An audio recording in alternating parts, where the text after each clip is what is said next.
Hi, I'm Terrell Turner, and this is the Financial Bootcamp for growth stage companies. Now, when you are a growth stage company, there is a little bit of a different perspective that you end up having on the financial side of the business.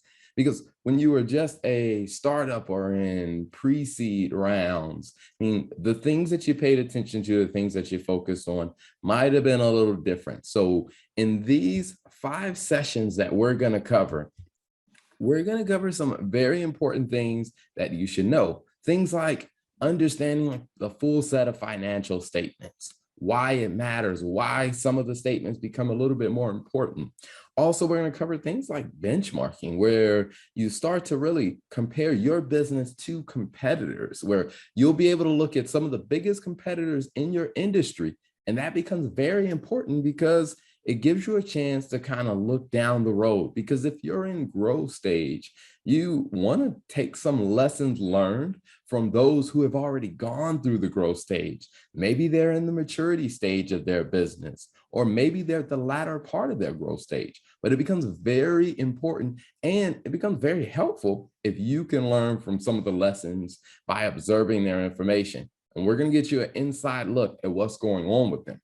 Other things we'll talk through is just through different types of analysis and tools that you can use, or I'll say financial analytical tools that you can use as you're working through scaling your business. One of the biggest challenges that I have seen from businesses that are trying to grow and trying to scale is they don't have the right analytics and they don't have the right metrics in place. So as they're scaling, they think that they're doing the right thing. But what they don't realize is that they're creating a problem for themselves and they're locking themselves into something that they won't be able to get out of.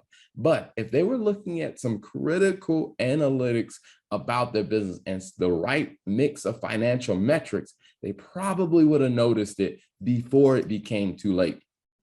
And then we'll also just talk about decision matrices that you can use. We'll talk about your risk assessment. And then, like I said, we'll complete it with one thing that is probably the most important about finance. It's just understanding how the financial statements are telling a story about your business. So that's what we're going to cover in these 5 weeks of courses. But in this first one, what we are really going to dive into is that, understanding how to align the stories. Because when you are growing your business, you're probably going to have a lot of conversations, whether that's with, growth stage investors, or whether that's internally with your team, or even if that is with your customers or your vendors.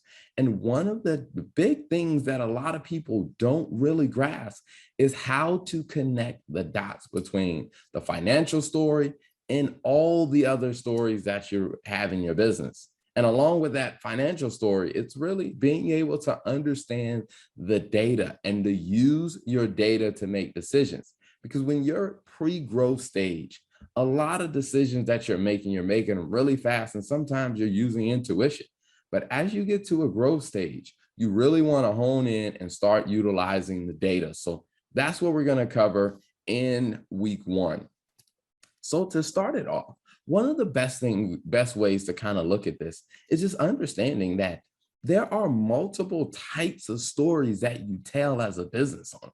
I mean, for instance, you have your product story. I mean, that's where you really talk about, what's the problem and what's the solution that we bring to that problem.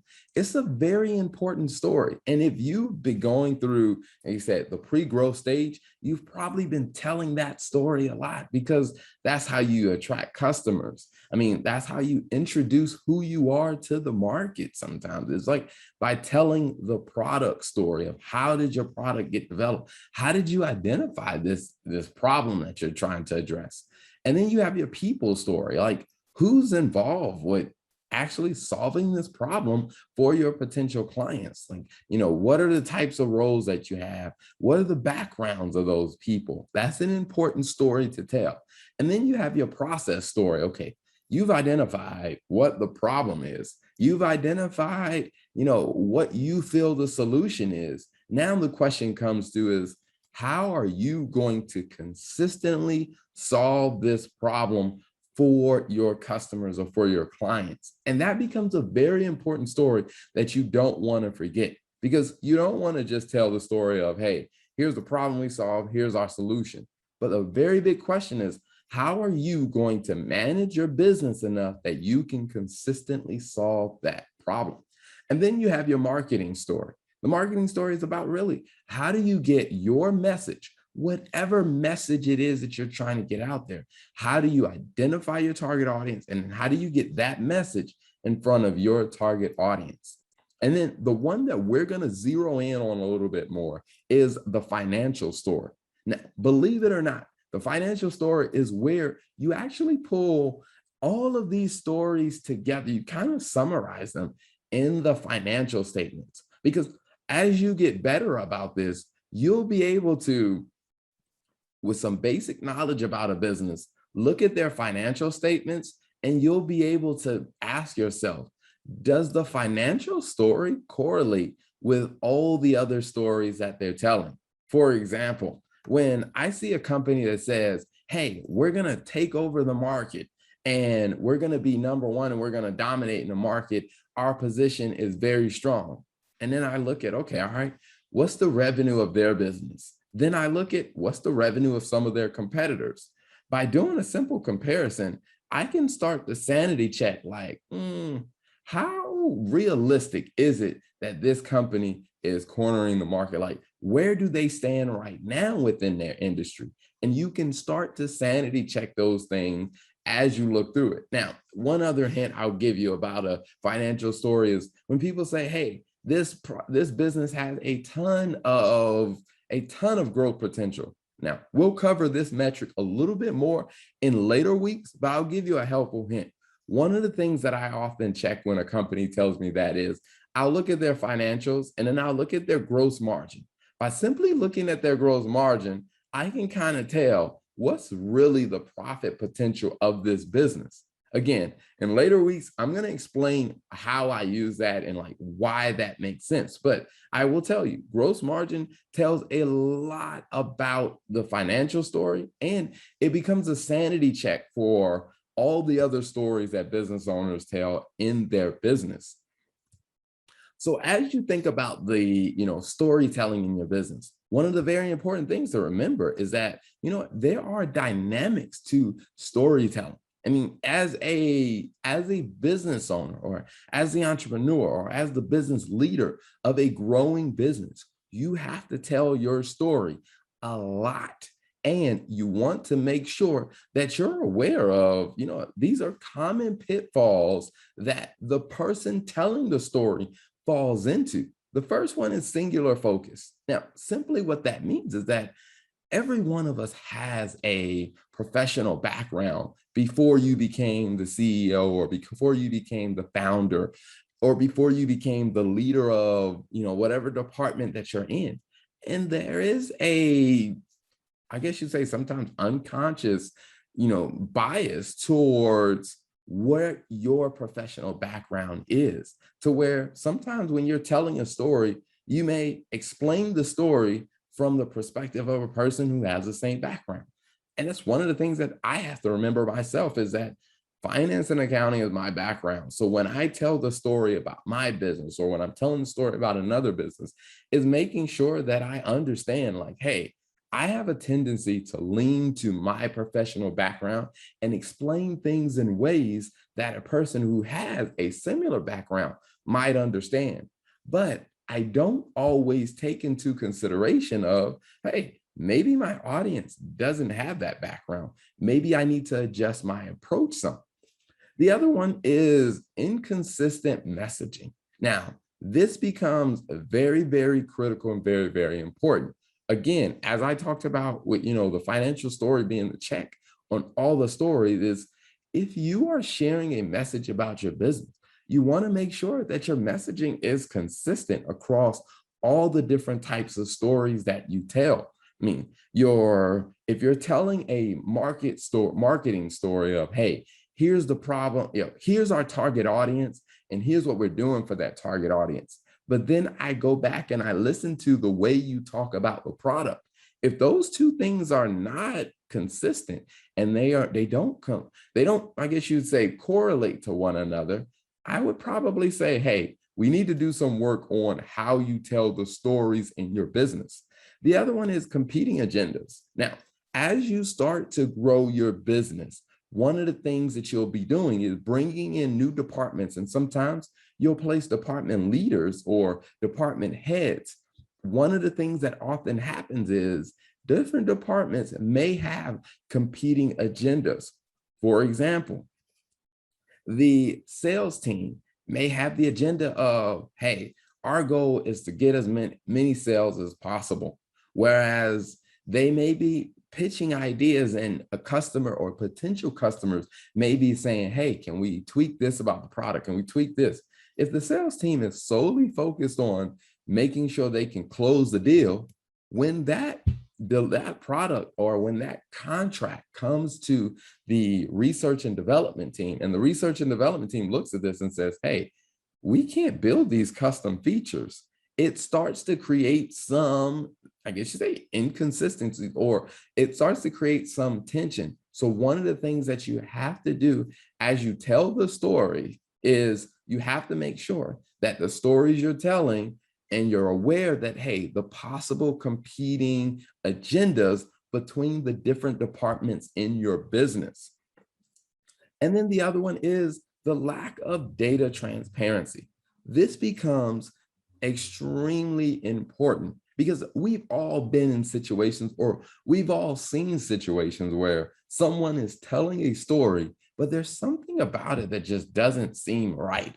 And then when you got a chance to actually look at the numbers behind it, you were like, hey, something doesn't add up. Like the data that backs up your story, they don't align. Like the data is telling me one thing, but your story is telling me something completely different. And this is one area that a lot of growth stage companies get themselves into trouble, is because they're constantly out there being the champion of the brand and trying to get the business to grow. And we have dynamic customer service, but then when you look at their customer satisfaction scores, or even when you ask, well, what are your customer satisfaction scores?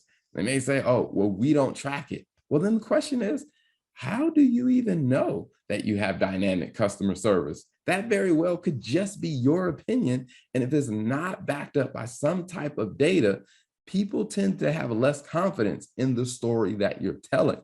And now, speaking of data, because like I said, this is the financial boot camp, we're going to dive a little bit deeper into some of the elements around your financial story. And the financial story really does zero in on data and really looking at the data to see, okay, does the data back up what the story is being told? And then also with that, backing up the story that's being told, it's also about, are the decisions that you're making going forward, are they backed in data? Now, when you're looking and you think about a data-driven business, one of the premier data-driven businesses is Google. Like I've heard the story about how in Google, when it comes down to what colors go on what websites, believe it or not, it's not a artistic decision. Oftentimes, there is tons of data that they're looking at to decide what color, to where it's like colors are actually represented in numbers and figures where they're analyzing it, and that's how they make their decisions.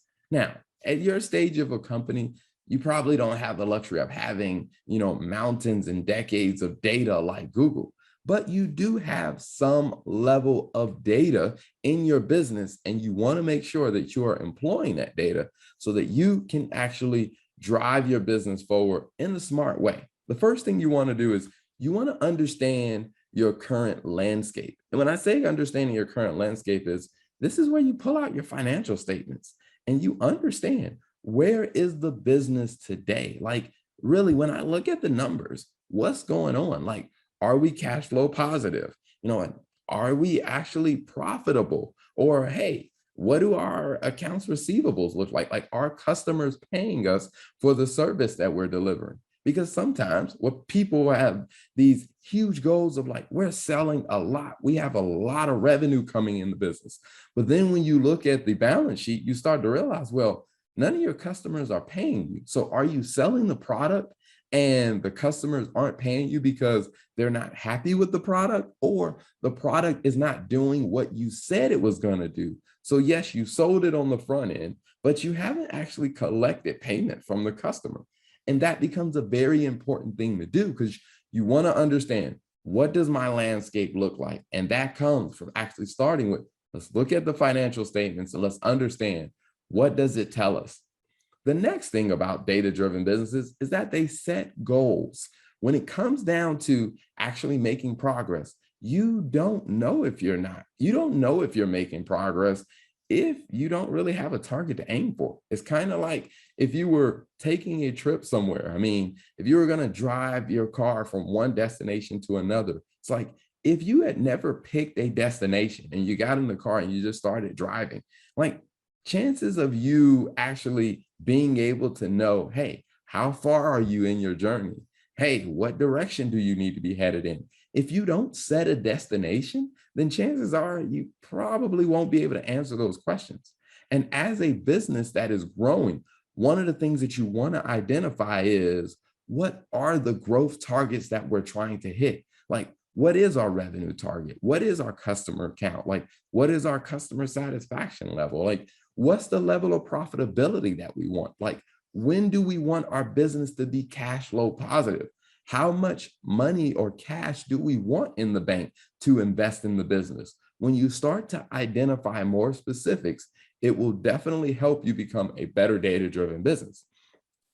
The other thing is regularly monitoring. Now, we're going to dive deeper into this in the later sessions, definitely in week 3. But this becomes very important because there are a lot of businesses who they've taken the time to understand their landscape. They know where they've looked at their financial statements, they've set some goals, but they don't actually regularly go back and look at their financial statements. I mean, even if it's to the simple stance of, hey, once a month, we actually talk with our accountant, or we talk with our bookkeeper, and we really actually understand what changed in the numbers, what's going on, what progress have we made. I mean, if you're not doing that, then how do you know if you're making progress in the right direction? Because as you regularly monitor things, what it begins to help you understand is, hey, what changes, what adjustments do we need to make based on the data? Because it's very tempting when you're pre-growth stage to really run your business off of intuition. Things are happening quickly. But as you get in the growth stage, you have to be more strategic and data-driven about the decisions that you want, if you want to effectively and efficiently end up at the right destination. And then a very big thing about it is not taking it personal. It's very easy to look at the data and really kind of take it personal, like, hey, I felt like we were doing better. But the data is not going to be based on feeling. The data is going to tell you kind of black and white what's going on. Now, there are some metrics or some things that you're trying to gauge that may not be completely black and white, but for the most part, the data will start to simplify things. And sometimes you're going to see data that you don't like. Like for the homework for this week, when you have to look at your financial statements and you have to compare it to top competitors in your industry, you may start realizing that you're not as good as you thought you were in some areas. And that's okay. Don't take it personal, but do take it as a data, or I guess you say a point of correction for you. Take it as an opportunity for you to look at the data, use it, and make the necessary changes. And then the last one I would say is understanding the difference between leading and lagging metrics. When it comes down to your data, you don't want to just look and see, hey, what has happened in the past, and just really go off of that. You also want to look at, there are some numbers that kind of give you an indicator about things to come. For example, if you're trying to grow your business, you want to look at the value of your sales pipeline, because the value of your sales pipeline can give you some insight and some indication of, hey, do you have enough sales in the pipeline to meet your sales targets over the next 3 months, over the next 6 months? Because if you have a sales target of, you want to meet a sales target of $4 million a quarter, and you only have recurring revenue of $2 million, If you don't have sufficient, deals in your pipeline, what that tells me is before even getting there, I can kind of tell from looking at the data that you either need to go get some really big deals and close them quickly to get them in your pipeline or to get them signed and actually operating. Or the reality of it is you might not hit that $4 million sales target for your quarter because the pipeline of sales and data is giving me an indication about what is to come. So as you start to look at your data, you want to understand what are the leading metrics, what are the lagging metrics. And this is where you really want to utilize the help of your financial team because they will help you kind of break this down and understand this.